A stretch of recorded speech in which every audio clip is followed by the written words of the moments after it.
Welcome to the Life's Best Medicine podcast, where we are finding hope and healing one episode at a time. No appointment needed, no rubber gloves, and no coping. Just a healthy dose of life lessons to help equip you for this wild journey we call life.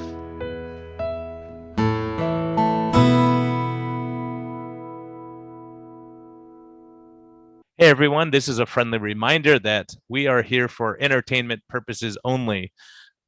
We may not even be that entertaining at times, but this is not medical advice. Talk to your doctor, check with your healthcare professionals before making any lifestyle changes or medicine changes.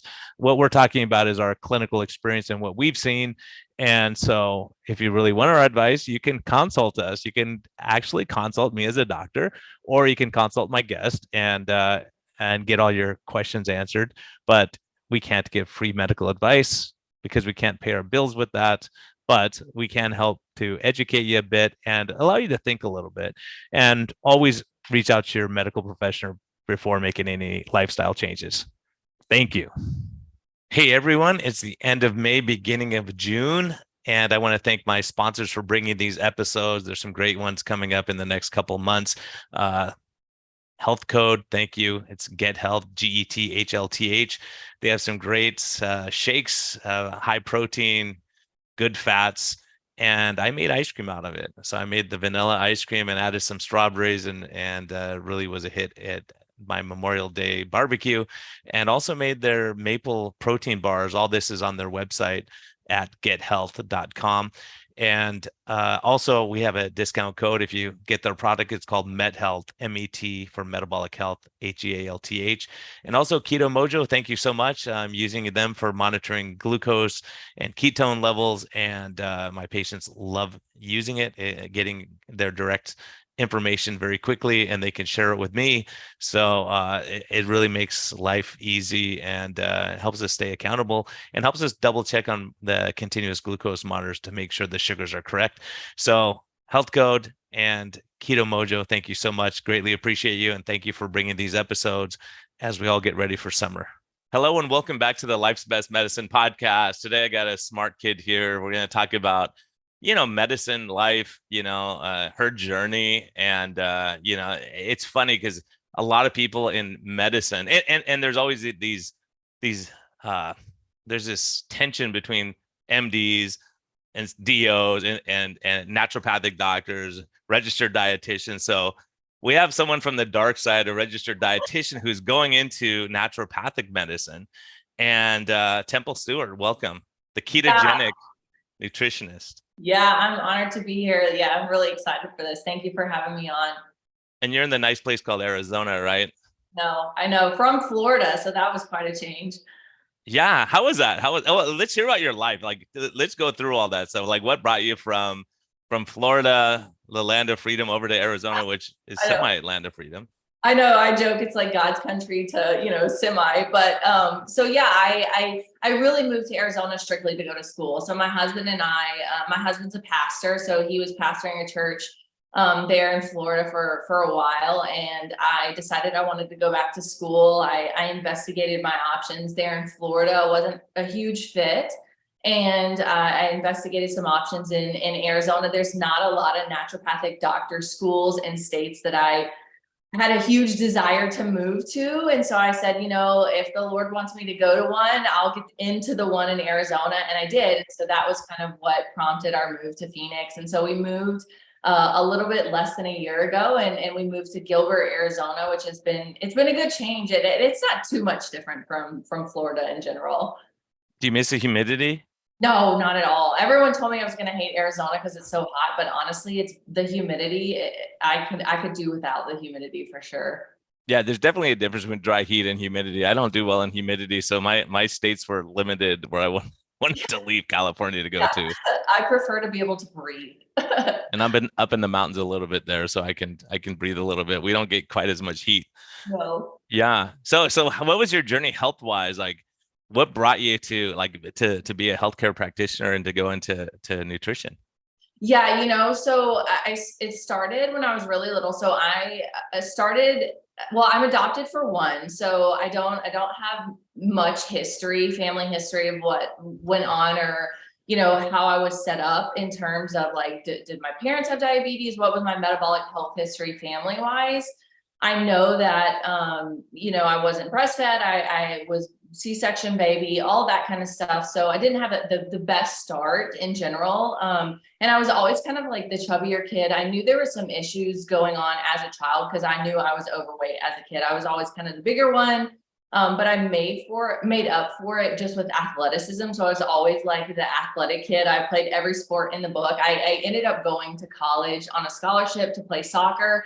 And so I think just by sheer work ethic and athleticism, I covered up a lot of what could have been taught earlier. I did grow up in South Mississippi. So I grew up about an hour from New Orleans, which I think put me at a little bit of a disadvantage as well. If you know anything about the South, there is lots of fried, rich, very high fat, high sugar foods. And so it was good, great food to eat, but not necessarily put me in an advantage health wise. And so I grew up in that environment, and my family was great, excellent cooks, but I definitely grew up on the chubbier side. And you know, so I went to college, and that was originally when I started noticing an issue was my freshman year of college. I stopped having a cycle, and I was kind of a little bit concerned. And so I went to the nurse there on campus, and you know, I brought it up. I was like, hey, I lost my cycle. What's going on? This is kind of odd. I've always been relatively regular. And at that time I was probably only 20-25 pounds overweight.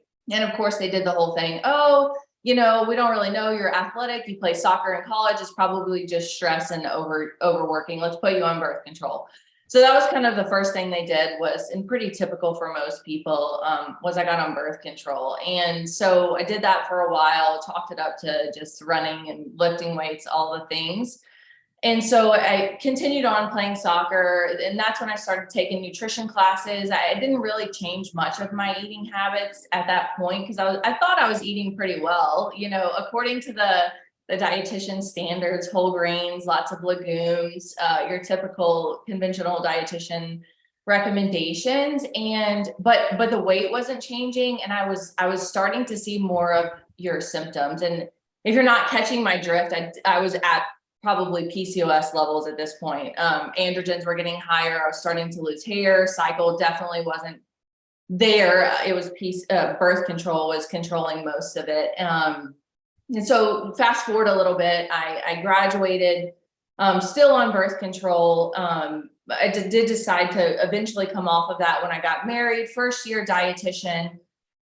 Still my cycle never returned after I got off the birth control. And so I was like, oh, I really want to take care of this. I'm married. I want to have a kid. Like, let's figure, you know, this out. I want to get, you know, have a baby. And so I went to the OB, and that's when I got the official PCOS diagnosis. And I can remember them, you know, sitting me down and saying, you know, you have PCOS. There's nothing you can really do about this lifestyle, diet wise. Let's get you on metformin, spironolactone, and come back when you're ready to have a kid. We'll start Clomid cycles and progesterone, all the things that they typically do to treat PCOS.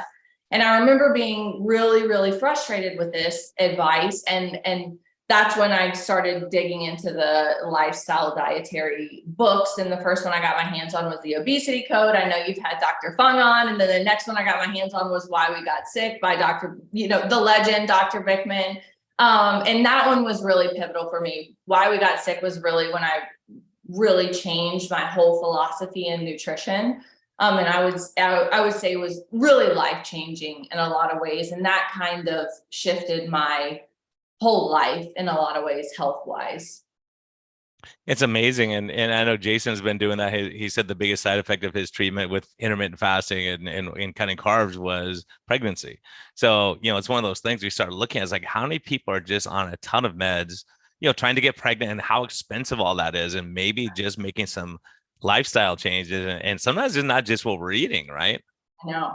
I know it's not what we're eating at all. And I look back, and I think the 4 years I was in college were some of the most stressful times of my life. I was not sleeping. I was getting up at 4 a.m. to go lift weights. I was going to class. I was running miles and miles and miles practicing soccer. I was staying out too late doing things I shouldn't have been doing. That was I call them my BC days, my before Christ days. And so I was doing things I shouldn't have been doing. It was just a life. I was living in a lifestyle that wasn't conducive to health. And you just don't know. And you can't blame yourself for it. You just don't know. But it just was really, really impacting my health, and I paid for it in a lot of ways. In hindsight's 2020, the best I can do now is help others change that. But it's absolutely not just food. And I've really changed a lot of my philosophies. I don't think it's all about keto and low carb. I heavily focus on stress with my clients. I heavily focus on faith with a lot of my clients as well. There's a lot of interpersonal relationships, the way we handle our kids, the way we look at life. Sometimes we got to turn off the TV. There's a lot of things that can affect us that I think play a bigger role than just nutrition. Although I do think nutrition is, a huge role of it. Yeah, and that's why I love people like you, because we're on the same page. I mean, when I start talking about faith and I start talking about hope and things like that on low carb MD, I got ridiculed and go, we just want to hear diet. Like, well, that's a big part of the equation, because if you're bitter and resentful and hate life, there's metabolic costs to that. Huge.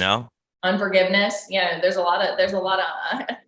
a toll when you can't, forgive a lot of people that have done, unresolved trauma. We could probably go down a whole road there. Yeah. And the causality, and, that's why, the more I'm around, the more I start like diving into naturopathic type treatments and mind body stuff and all this stuff that us Western guys think is, it's outside of, it's woo woo, right?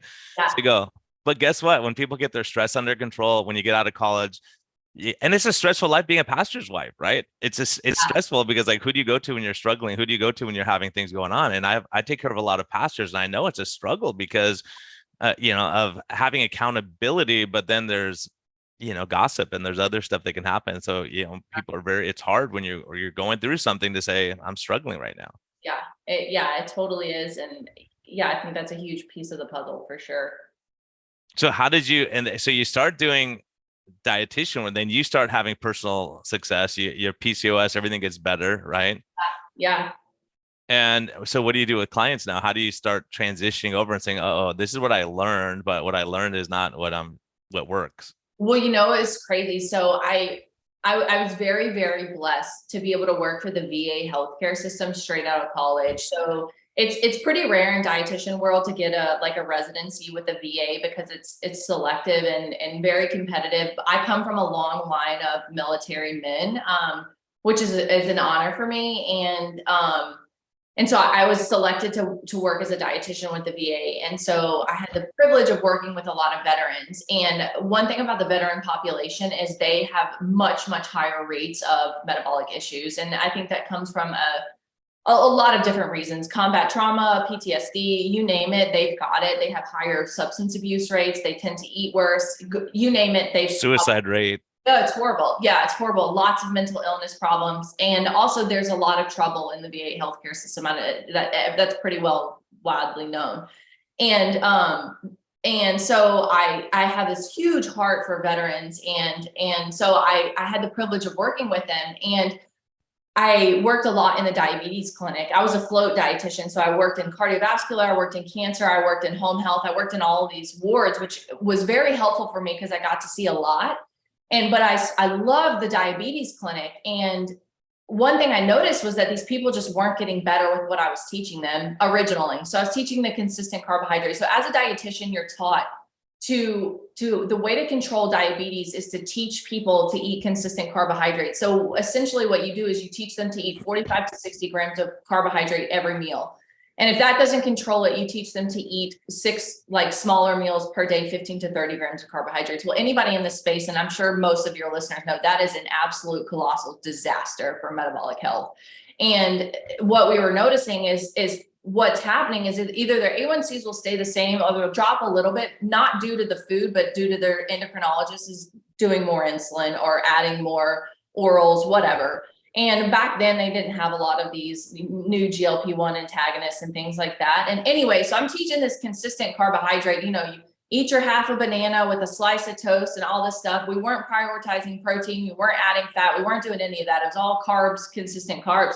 And I was getting so annoyed because you know how it is when you add a lot of insulin, typically people gain a lot of weight. And all these veterans were getting frustrated with me. Like, I'm eating consistent carbs and I'm just getting bigger and bigger, and my A1C is not really doing anything, or it's going up. And so as I started reading Dr. Bickman's book, I'm like, okay, this is working for me. PCOS is essentially like diabetes of the ovaries, kind of. And why can I not just start implementing this with my veterans? And like, let's just see what happens. I was decently friends with the endocrinologist, so I kind of brought it up to him, and he's like, all right, let's try it. Why not? Had really no clue about the low carb ketogenic space. And but thankfully was open-minded. And so we kind of like did this thing, and people's A1Cs, I mean, just started dropping. People were coming off insulin. They were lowering all these glucose, all these orals, all this stuff. And I mean, pretty soon we're getting referrals from like clinics 60 miles away. People were just loading us with patients. And this was happening at all my clinics. So I would be in like the cardiac ward at the hospital 30 miles down the road, because I would drive all over the place. And I was getting referrals from like Tarpon Springs, which is like 40 miles north. And so it was just like spreading like wildfire. And I was like, okay, there's something to this. Like, patients are wanting to see us, because there's like, it's working, and there's clearly a desire to get off these medications. People don't want to be on this stuff. They don't want to inject themselves, all of this. And that's when I started digging into like, okay, what are the best resources? How can these people do this at home? I'm only like a one-man team. I don't really know a lot. Like, I'm very ignorant. This is my first year as a dietitian. Like, I'm also very low on the totem pole. Like, I'm very, very low seniority. I was like 21 at the time. I don't know nothing. And I like wasn't super comfortable. And so I found Virta Health. And that's when I started like shooting people YouTube videos and, you know, just like trying to like scrape it by, but people were just seeing amazing results. And so eventually Virta Health actually did a study at the hospital I was working at. And so this endocrinologist and I were just enrolling like hundreds of veterans, which was really cool, because that's when we just had like full on data, you know. And so Virta Health doing a research study at the hospital I was at was like a game changer, because then it wasn't us just trying to, you know, makeshift this thing together. It was like, okay, the Virta Health was now enrolling veterans, and there was solid data. So it worked really well in my favor. And that's when that, in combination with me reading Dr. Bickman's book, was kind of the icing on the cake. And it wasn't too much longer. I only worked for the VA for about 3 years, and I decided, you know what, everything I've learned and everything that was taught to me in conventional dietetics is really not what I think I want to pursue. I think I'm gonna head out. And so I quit about 3 years into my stay at the Veterans Hospital. And I miss the veterans, but ultimately it wasn't the path that I was meant to take. And I just think I'm more effective in doing what I'm doing now. Yeah, and it's a tough path to be the only one who kind of sees it. So I would see it, then people's A1Cs dropping, everything's getting better, people coming off insulin. No, I've never seen that. You know, I practiced for 16 years or so before that. Never seen anyone come off insulin ever. Then all of a sudden, I was like, this is weird. Like, even the drug reps for insulin wouldn't let me sign. They're like, we don't like you anymore. You don't use our product. You're using someone else's. I'm like, I'm not using anyone's.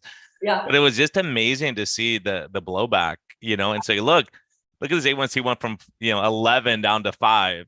Like, that's a huge, that's we know the longevity differences, and it's hard when you're the only one kind of preaching that. Then they go to the cardiologist and the VA says, and they go, oh my gosh, stop what you're doing, this is crazy. And so it's hard to take the heat, especially when you're young and you don't have gray hairs like me. You don't have as much credibility yet, even though you have the outcomes and the results.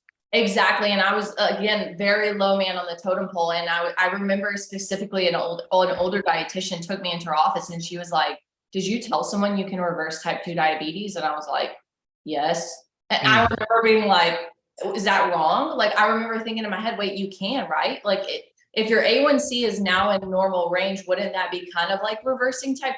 And I'm thinking, yeah, you'll never technically get rid of the disease, but like, if your A1C is in normal limits and you're no longer having to take any medication and now it's completely diet controlled, is that considered reversing? Now, I know you have to be careful with the language, and I'm thinking this in my head. I remember just getting an absolute, just chewed out for saying that. And I remember thinking, but my patient went out of here feeling hopeful. The endocrinologist took them off all medications. They've lost like 75 pounds, something just absolutely ridiculously good, like outcomes. And I remember just getting in trouble. I remember that was the first It day. was, we took heat for that too. It was like, I always say, hey, we put it in remission, because if you go back to your old ways, it goes back. It's just like alcohol. If you don't drink, you're in remission technically until you drink again, then you're in full blown. But, it's all semantics. The point is the patient's getting better. They're healthier. They're able to go out. And what was your experience with mental health? Did you see benefits of mental health with lifestyle change? Yeah, totally, totally. And that was some of the other things I started once I started actually feeling courageous enough to use the word keto.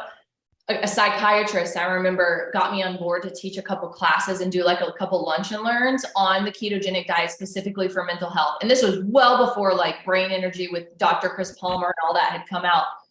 And so I was like scraping for stuff on PTSD and schizophrenia and stuff like that. And so, yeah, I did a couple lunch learns on it, and he was using it, this psychiatrist at the VA, seeing incredible results with it. People were feeling way more stable, same kind of thing, getting less on these potent lithium medicate, all this stuff, less medications, feeling more stable, less suicide attempts, less mental health inpatient stays, all of these great outcomes, but it was just still so stigmatized. I mean, really, people hate the word keto, which is so unfortunate because I feel like it's gotten that bad name. I think we need to like rebrand it somehow. But modified Mediterranean is what I propose. Yeah, that's what I say. I mean, you hear me say that too. It's like, okay, tell them you're on a modified Mediterranean, then they're happy with the numbers. I mean, it's ridiculous. Tell your It's crazy. cardiologist it's some sort of Mediterranean style diet. This psychiatrist, and I remember him asking me, he's like, what do dietitians think about this? And I was like, do not use the word keto because you will get absolutely obliterated for it. I've come to the point where I've gotten thick skin about it. And I just don't care because if it feels better, and these are some of the most tormented people on planet Earth, are these veterans who have seen ungodly things that we could never even imagine. And if it makes them feel better, I don't care. Like, I just don't care what I have to hear from other dietitians that have been in practice for 35 years. It doesn't matter to me because if they're struggling to sleep at night and they've been that way for 3 years and they're thinking about killing themselves, it doesn't matter, And so the psychiatrist was like, I've got to get on this. So I gave him Dr. Bickman's book. I swear, Dr. Bickman would laugh at this, I have bought probably 15 copies of his book. I give him out at every teacher at my school has a copy of his book. Like, it's because I think it's so important. And like, I just think that it's so helpful. It's so critical, and I love it because the first time I met Dr. Bickman, we were talking about it, and I told him, hey, look, I'm doing what you're doing, and it's amazing, the benefits. Plus, I love it because he's talking about not just diet, he's talking about 5 things. That's just one component of it, right? Part of it's getting sleep, not being stressed out all the time, not being tense. And so I find when people are on a low carb diet, they get their brains better. And it's been so, like, for me, that was the side effect and that I was seeing the mental health improvement. I was like, wow, this is odd. They're getting happier, and like either they're happier because they lost some weight, or they're happy because so many people have told me, yeah, I'm off insulin now, but I'm super happy that I'm happy and I'm enjoying life and I'm engaging with people again. And that was the surprise for me. Yeah, it's amazing. It really is. People's whole perspective shifts. And like what you said earlier, I think it goes back down to they have hope again. They don't feel like they're trapped in this endless cycle of like, I'm going to constantly battle this. I'm worthless. I'm never going to get a hold of this. I think it really comes down to like, oh, I can take control. I am like in control of the path that my health takes. I think there's just a huge perspective shift when they realize that they are able to change the trajectory of their health outcomes. Yeah, and to give them hope and say, look, here's someone here, talk to this person. They used to be on 50 units of insulin twice a day. Now look, they're off it all and they're enjoying life again. And so it's so hard because you're right. The endocrinologist, and this is a direct quote. One of my patients who was on he was on an insulin called U500, which is a super concentrate. He was getting hypoglycemic. He was ended up in the hospital. He was having all these problems. And the endocrinologist said, you know what, go tell Brian, I knew him. And he goes, tell him to screw off. You can eat whatever you want, and I can just go up on your insulin. And I was like, you know what, you are in a disaster course. Ultimately, he ends up having a stroke. He ends up in the hospital, goes through all this stuff, and he's morbidly obese and in a wheelchair. And he comes in and says, don't say it. And I said, I'm not going to say it, because he goes, you were right. He goes, you told me one day you're going to have to pick between soda and chips and walking. Which is more important to you, right? And I was being honest with him. I said, look, the path you're on is a disaster. He ends up having all these problems.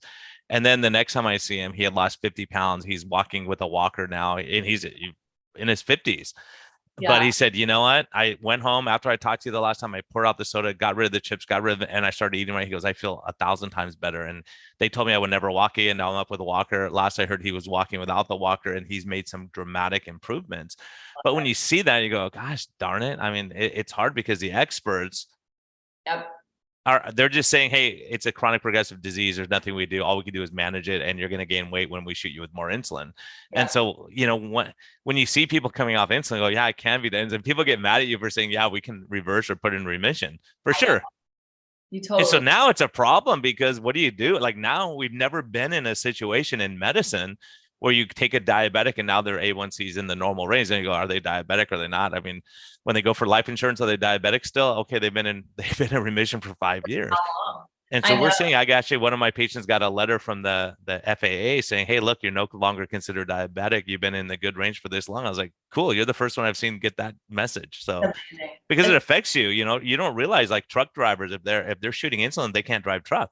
Or pilots, Yeah. that's Pilots, all that. Yeah. Yeah. There's huge, like you lose your career because of lifestyle. ending. Yeah, career ending. Absolutely. Yeah, it's amazing. It's a good problem to have, but I am interested to see how it shifts out. And you do wonder to some degree, like, do they want to be able to say that it's in remission? Like you wonder, like profit wise, which I'm sure I don't know if you want me to open that can of worms, but like you wonder We how can much, open up all kinds of can of worms. I don't care. I've you opened them wonder all how up. much they want to be able to reverse things and heal things, because it does come down to a lot of money stuff. But yeah, it is interesting to see. And I do hope that some of the older, like like, not that you're old, oh gosh. Wait a minute here. No, I'm just kidding. No, I get it. I got some gray hairs. I, So I I mean, got, like doctors that have been in practice for all these years and are now seeing these changes. Like, are they willing to open up? Like the endocrinologist I worked with, he was awesome. And he was like, wow, this is incredible changes, that's a good doctor. So many just say, no, don't do it. It's dangerous. It's bad. And they don't look at it. They don't have time because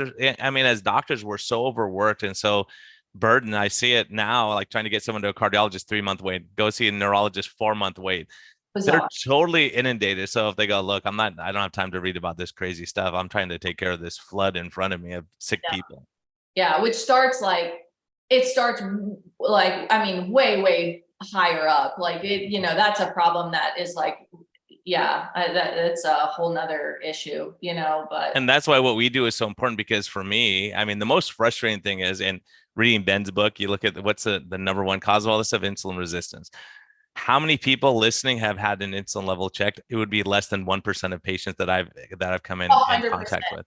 And Yeah, usually it's that because they reach out to someone like you and go, look, well, how do I do this? How do I figure out where I am metabolically? Because I can't just look at someone. I've learned these gray hairs come in handy. So I've seen people that are 400 pounds, but they're metabolically healthy. And I see people who are 150 pounds who are metabolically a disaster. I know. I was talking to my physiology instructor at my school, and I was explaining this. I gave him Dr. Rickman's book, of course, and I was explaining this. He was like, "Do you see people with normal fasting glucose and A1Cs and high insulin?" I was like, "All the time, all the time. I see it all the time. People think they're fine. People think they're fine all the time. You check a fasting insulin, and it's in the 40s, and it's like, how quickly could we catch this stuff if we just pulled this lab? It's not that expensive and stuff like that. So yeah, you're absolutely right. You're absolutely right. It's things like that, which is not even that complicated of a change, and that we could make that could catch this problem so much quicker. Yeah, and that's why, we know the importance of faith, the importance of being, not worrying about the world. I was just thinking this morning, it's like, how much time have we spent worrying about stuff that we have zero control over? And the stuff we can control, we're still worried about the other stuff. We don't put effort into that. I know. Well, yeah, politics is one that gets me. I would say if I had a vice, it's stress. I feel like I'm pretty decent on the food. Like now that I've educated myself, but man, stress is a hard one for everyone. I've got two littles. I've got a 4-year-old and a 2-year-old, and I didn't care about politics and the goings of the world until I had kids. But it'll get you. Stress will get you. Man, that's kind of a rabbit trail, but those kinds of things will add up quick, and before you know it, you've got your mind consumed. And I'm just glad I have something to hold on to. That's what I lean on too. That's why when people make fun of it, they go, "Oh, this is hocus pocus." I'm like, look, if it gives me some peace, saying, "Hey, look, someone else is in control besides the knuckleheads that we're seeing now. When Yeah. you go, okay, we're all under, the spiritual side of life, and to be able to wake up and have peace and look at the sunrise and go, okay, God, another day, here we go. Like, I want to do good in the world, help people and leave the world a better place than where we came. And so people like us are so, like, when people say, why do you smile all the time? It's like, man, I've been to places where I appreciate what we got, man. And being in Guatemala for, I've been there every year for the most part, except during when we couldn't go during the lockdown stuff. But for 18 years, 20 years, every year of my practice, pretty much that would be my vacation, is going to helping people. And I come back and I'm fired up and Yeah. charged up. And because I realized there, I mean, a big part of it's nutrition. Like when we go to clinic way out in the country, we didn't take diet. Like they're like, let's not even take insulin. Like, we never use it out there. And we're Yeah. not taking obesity medicine. I mean, we're not taking like stuff for hypertension, all these metabolic disease stuff. Yep. But as we got closer and closer into the city, we needed all that stuff. So let's just leave it here. We'll work our way back to the city instead of taking all these drugs, and we bring them all back because we don't use them. So, Yeah. and you start realizing when they're out in the country, they're working on the farm. They're not going to McDonald's. There's nothing out there. There's no fast food. They're eating real food and they're not stressed. It's a different lifestyle than, being in the inner city and getting it, shaken down by the police all the time or whatever they're dealing with.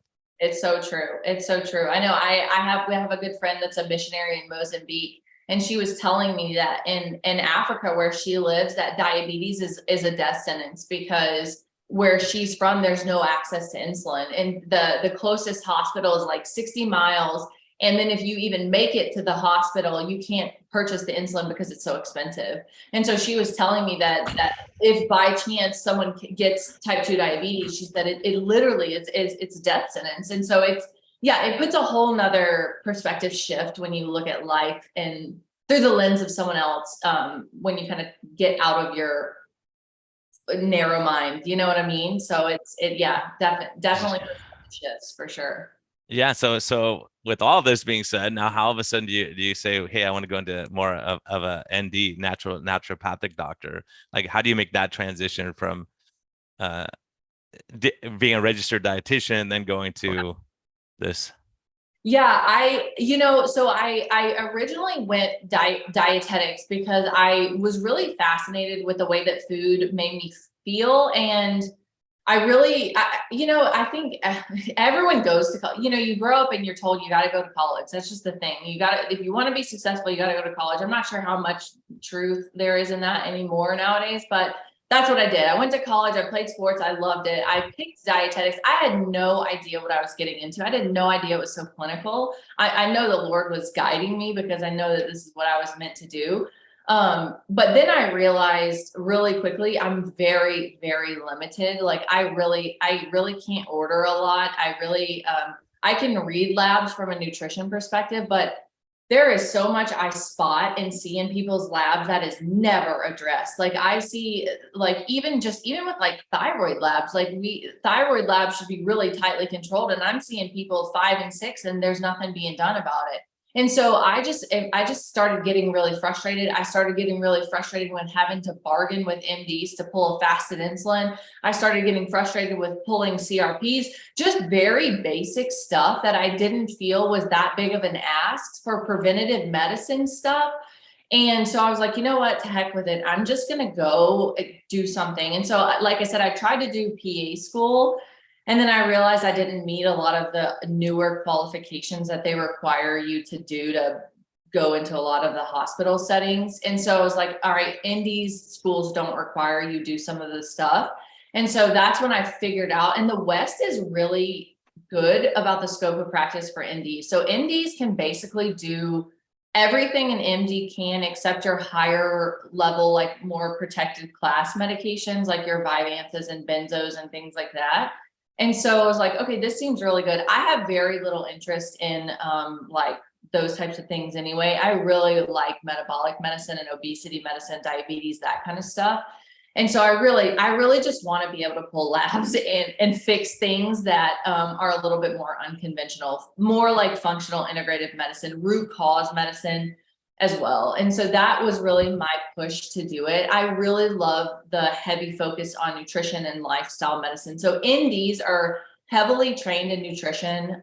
They're heavily trained in alternative treatments for diseases. So they focus a lot on like how to control cortisol and stress with lifestyle and supplements, how to control, they do a lot of like IV ketamine therapy, things that MDs may not have gotten tons of education on. So they basically can complement MDs. I am very interested in partnering with an MD. So I don't necessarily know that I do want to work on my own. I love working for myself, but I would like to partner conventional and unconventional medicine, because I think the two are a perfect pair, because there's a lot that MDs don't know that MDs know a lot of. And I would like to bind the two. Yeah, that is the huge, that for me too. It's like, hey, I want an expert in hormones. I want an expert in knowing, okay, how do we get, I could check your cortisol, say it's high. It's like, okay, let's watch your stress. Let's do this. What supplements help? How do we interfere with the methylation pathways? How do we, all these things that we can do to make people better if we work together and stop fighting. It's so dumb. Everyone's looking for that. I mean, especially in our line of work, because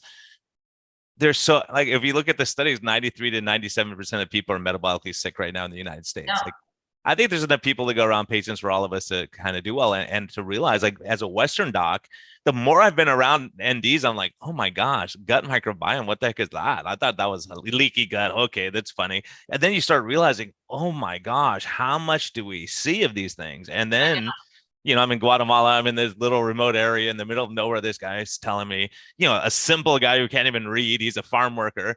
And he goes, this is the weirdest thing. When my wife gives me this tea and I get better, my neuropathy, he's not saying it's neuropathy. He didn't use the word, but he said the burning of my feet, the bottom of my feet, and the pain gets better when I drink this tea. I said, really, what is it? He said, I don't know. He said, and my vision gets better when I drink this tea. And I need to go back to that. It was working. I was like, really? Okay. And I'm kind of like thinking that's fine. I'm telling my translator, I go, this is funny. It's like some wives' tale thing. It's crazy, right? And then he comes back, he goes, oh, doctor, it's called guava leaf. The leaf from the guava plant. I put 3 of them in water, boil it. He tells me the whole process of what he does.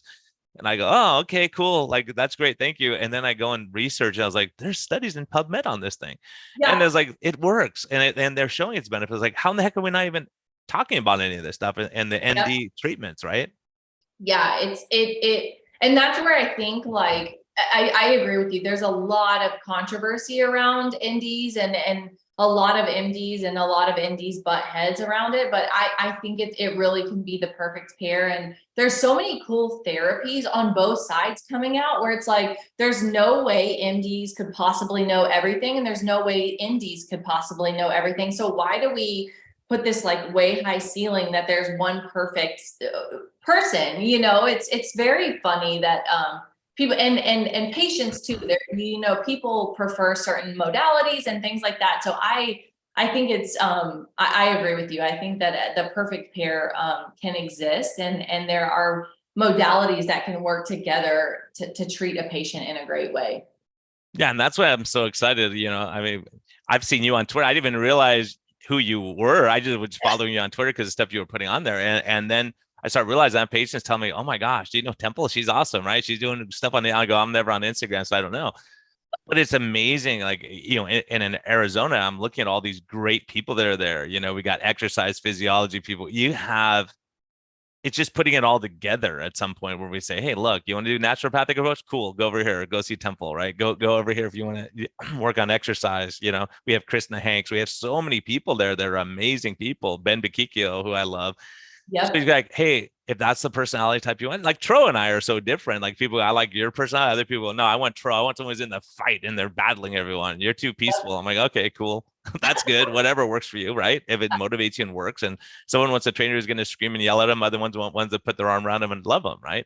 So it just depends what motivates you and what works. And ultimately, the more we realize I don't have all the tools, it's arrogance to say it's only Western medicine or only NDs can help you. It's like, okay, this is out of my league. I have a chiropractor that I work with, and she's great, and she helps so many of my patients who are struggling with back pain, right? Yeah. Or a good acupuncturist. There's quacks everywhere in every line of work, including MDs. Yeah. So the more you're around, you realize, hey, let's work together and let's see if we can help the patient, and we all get the satisfaction of going, wow, well, you did work. I'm going to try that with someone else and see what happens, right?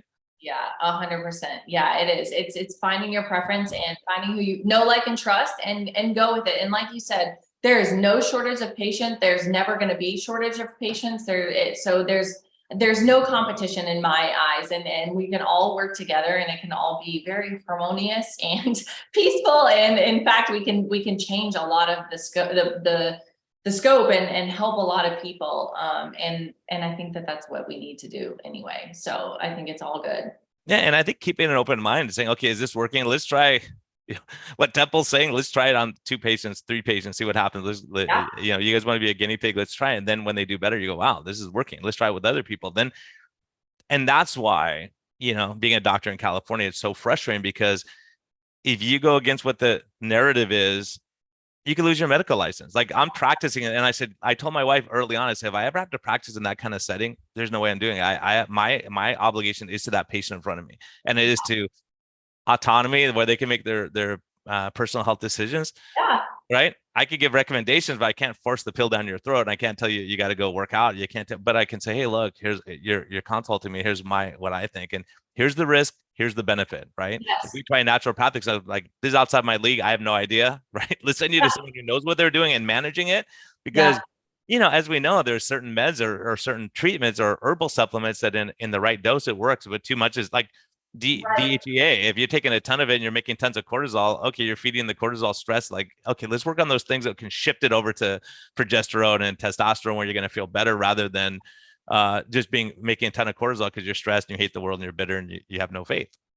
100%. And that's the exact type of doctor that I would want. So I feel like that those types of states are just taking the motivation away from you. I don't know how. Yeah, I'm glad you're making the move, and I know that you're going to help a lot of patients. I think we will. I think as we work together and go, hey, I know someone down in Phoenix who can help you, right? To have someone like, for me, I had Brett Scher here as a cardiologist, so I had to send all my patients to him. Right. And then he starts doing other stuff. I'm like, oh no, like, who do I send? They go, like, people call me all the time. What cardiologist do you know who understands low carb and what supports me? I was like, yeah. In San Diego, I don't know anyone. I really don't. Honestly, I don't know anyone. I don't know what to tell you. I mean, they're going to tell you have to do this drug, this drug, this drug, this drug, this drug, right? And it's like, and you ask the cardiologist, well, okay, why is it that every diabetic has to be on a statin drug? Why is that? Yeah. And they'll say, well, because that's the guideline, and it shows, yeah. But once we reverse the diabetes, then do they need that anymore if everything looks good and numbers wise? Well, once they have it, they always have it. They'll never reverse it. I was like, well, I would beg to differ based on my patient load and what I'm seeing every day in clinic. Yeah. So it's a hard thing when you're this 21-year-old kid out of school and you're saying what they've been doing for 35 years is wrong. It's really a tough position to be in. It was very intimidating, and there were days where I questioned, and not only that, but I read Dr. Bickman's book, right. I mean, I was probably 7 months after taking my RD exam and passing it. And it's very contradictory to everything that, when you are a conventional medicine dietitian, it's consistent carbohydrates. I didn't learn one stitch of insulin resistance in anything. So I'm thinking, wait, this goes against every obesity paradigm I've ever learned. Like, it's all calories in, it's all calories out. It's all lower calories. It's all nothing about hypertrophy, hyperplasia. I didn't know anything. And I'm reading this and I'm like, it was almost like a young 20-year-old life crisis I'm having. I'm like, I just studied all of this. I passed my RD exam. I am so smart. I'm all this. And then I'm reading this and I'm like, wait, this makes more sense than anything and it's actually working in my body. All of my level on my period returned within 3 months. And I had never felt better. I'm having a normal cycle. I'm ovulating for the first time in 4 years. And I'm thinking, this is against everything I had just learned. And this guy makes a lot of sense.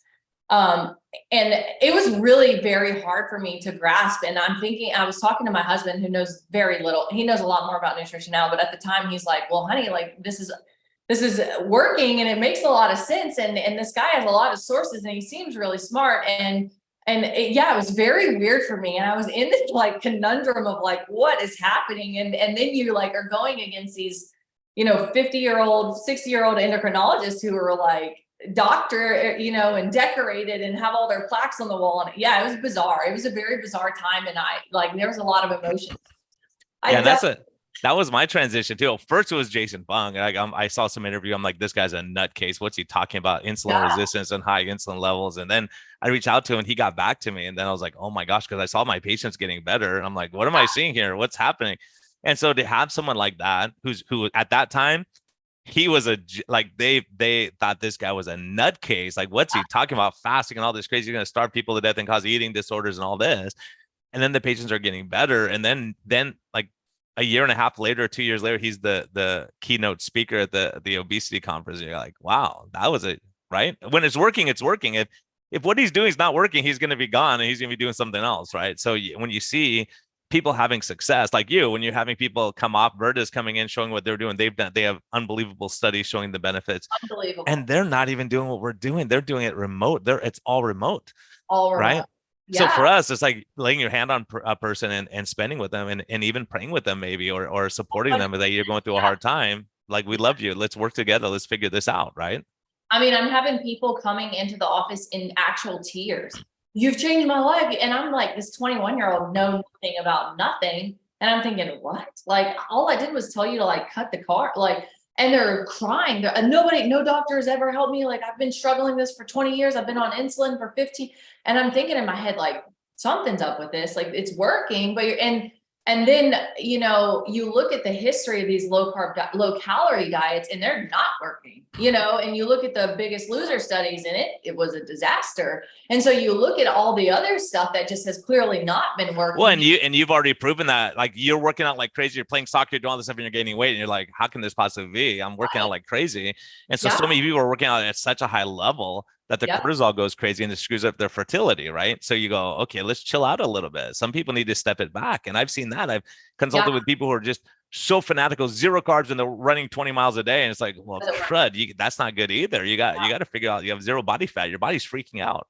I know. I lost weight when I stopped working out. Like, when I stopped being crazy about exercise, I lost weight, which I think is another, I mean, that's a whole nother conversation, but a lot of people do exactly what you said, is and I commend them for it, because they're showing extreme amounts of discipline and they want to lose the weight. But it's like, wait, obesity is so complex. The weight is so complex. It's not this easy calories in, calories out formula that it drives me bonkers when these dietitians are like, they'll come on my Instagram, and you know how people online, and it's like, no, it's not that easy. It's not as calories in versus calories out. I've worked with thousands of people. It doesn't just work like that. It's, you know, so yeah, it's a component. It's one component. Just like we're talking about.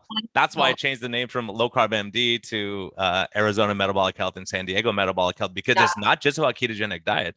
No, it's I've not. seen it where people are like doing everything right, but guess what? How's things at home? I fight with my husband all day. You start crying and you're miserable and you hate your job and you're stressed out and you got, okay, let's try to work on that part of it, right? And so out of those 5 things, you go, what can I work on? Can I try working on more sleep? Can I work on, maybe I cut back on exercise. Maybe I go up on exercise. Maybe I, laugh more. Maybe I go to Arizona and look at the sunset, right? And chill out with my wife. Like this morning, we had a cup of coffee before I get to come spend time with you.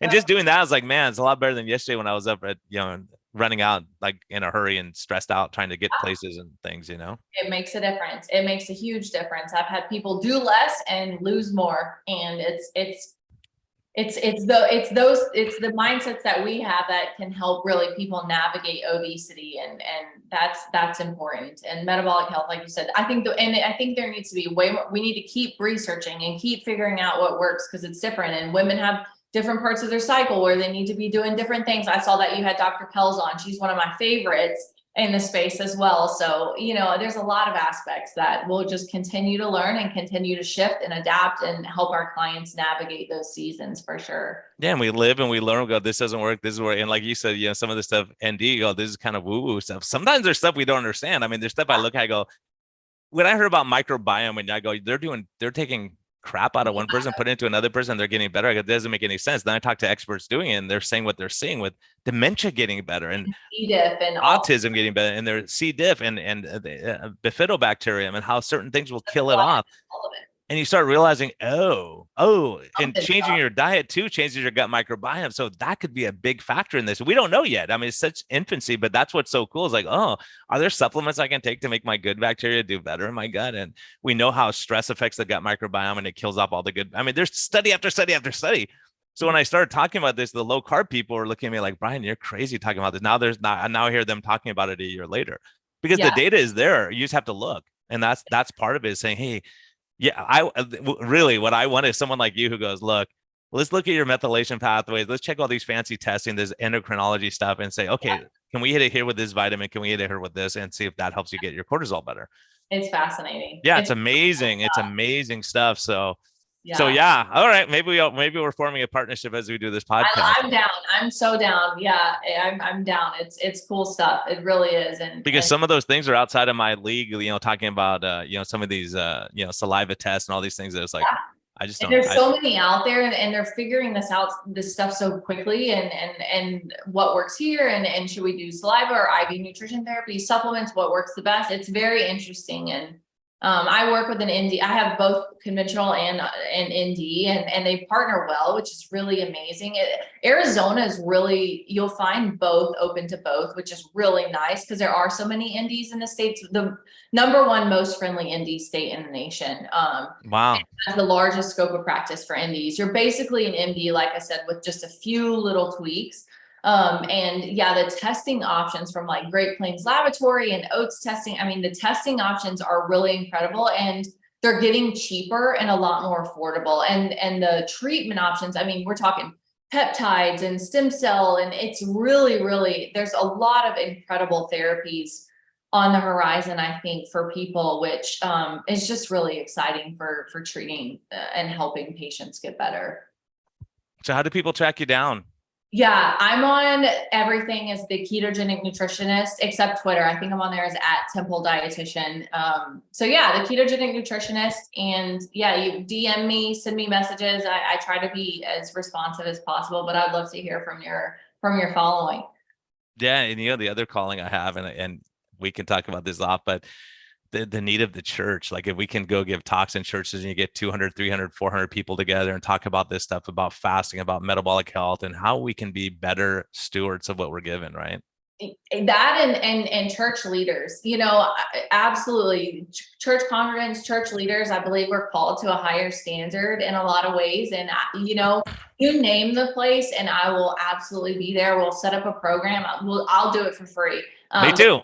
That's a deal. I've done it for free before. That's when I started this journey, and Brett sure joined me and some great people. And yeah, sometimes when you just step out, the Lord throws people. And I've had some of my best patients ever from a couple of talks I gave 4 years ago, and so. Yeah, and I truly believe that you can pour out more when you are filling from a healthy place. And so I am 100% down for that, because there is such a need for Christians and believers and people that love the Lord to be in a healthy place so that they can serve others. And so yeah, that is I'm absolutely down. So Yeah, well, one of the biggest tragedies for me is people, and I know people like that. They've gained so much weight that they go, "No one's going to take me serious when I go out and talk the word." Right? They've lost their fire because they feel like, how can I be an example when I'm, it's like we're all a disaster. It's like yeah. step out there, and you'll be surprised at how many people, when you're 400 pounds, there's a bunch of people who are 800 pounds who think you're their hero already, right? Yeah, and also when people watch.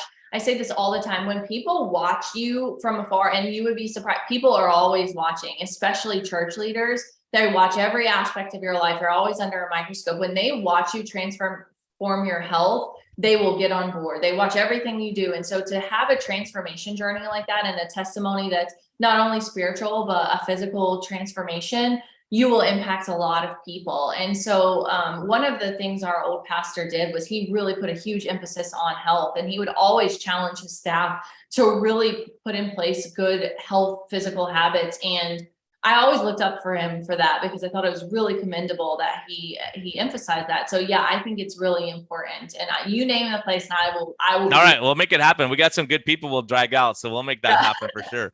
I mean, we have some great people out there, and we'll do it, I don't know if I can get Benny into a church, but I think I could drag him in to help me out. But yeah, okay, that's a deal. We'll make that happen. And so I have to ask you, what's life's best medicine for you?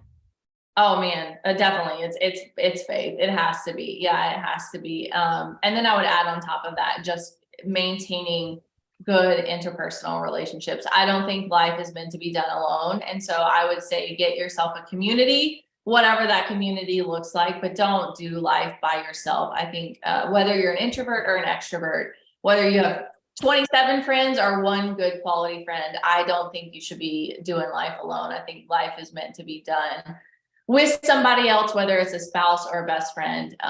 Find somebody that you can enjoy, confide in, go on hikes with, whatever. Just don't do life alone. We are meant to be in community. So I would say that.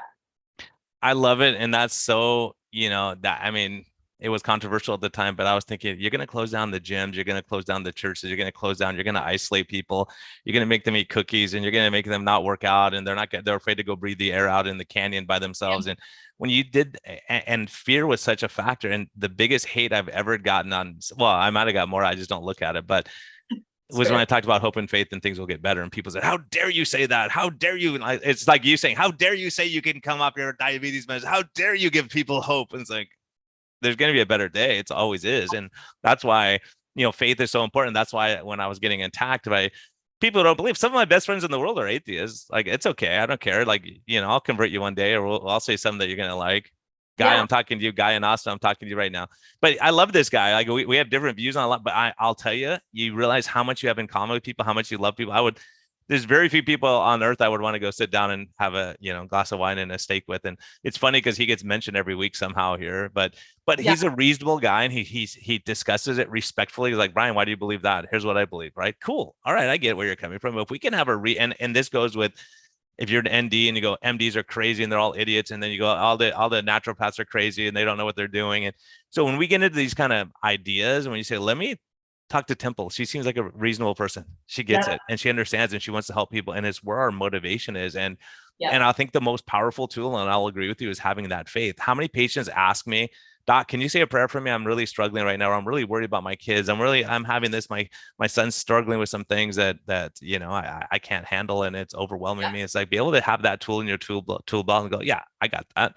Like here's a naturopath who can help you. I don't get this stuff. Here you go. You got this methylation problem. This person can help you. But to have good people surrounding us. I mean, as a primary, that's my job, is to find the best cardiologist, the best, oncologist. You get a problem, I got the guy for you. I got the female doc or whoever it is, that we have that tool to say, oh, you know what? This is a nutritional problem. Here you go. But our job is to figure out, like, oh, this is an electrical problem. This is a plumbing problem. You got to go see the plumber, right? That's what we do. And that's what's amazing, how we can all partner up. I'm excited about it. I love it. It's good stuff. And we're going to attack the church first, right? We already committed to that. So, hey, church leaders out there, if you're a pastor, you want us to come talk at your church, like put us on the spot and make us do it. We'll come and do it. I have a place to sleep there in Arizona. So I could come and travel around a bit. Let us know for sure. We'll show up. I'm excited. This was fun. Thank you so much for having me on. Seriously. No, thanks for coming on. And sorry I was terrible. I had to switch this because patient emergencies and all this crazy stuff's been happening. So it's awesome. And I love spending time with you, and you can show me around Phoenix, around there. I have friends down that way, and we're going to take over Arizona. Let's do it. I'm down. Challenge accepted. Awesome. All righty. Have a great weekend. You too. Thank you. Hey, everyone, be kind to yourself, be kind to others. This is like gold level again, right? Of common sense. Like, hey, look at faith. If you're struggling, look at faith. Look at it at least. Like, consider it, say, hey, we're all going the same place. At some point, we're going to take our last breath. So it's something that as a doctor, I see more than most people. So I'm more focused on that. But, reach out for community, all these things that we're talking about, community. If your doctor's not helping you, reach out to a naturopath, reach out to a chiropractor. If you're hearing, reach out to a whatever nutty thing is out there, and see if it helps you. Don't just give up. Don't just lay there and give up. There's so many people that we've seen and you've heard on this podcast that have given up all hope, and then boom, someone comes into their life and helps them and gives them hope and brings them some peace. So, find your peace, find your joy. If it is just sitting out looking at the sunset, go grab it, go do it. If you want to go for a hike, go do it. If you want to go to the library or look at art and that inspires you, go for it. So live your life. Don't worry about it, what everyone else says about you. If they think it's crazy, follow your dreams, follow where you think you need to be. And if you're in a miserable place, get out of it.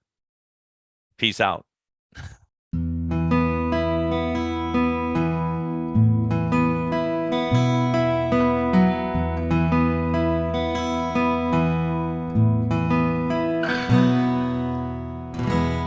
Thank you for listening to this episode.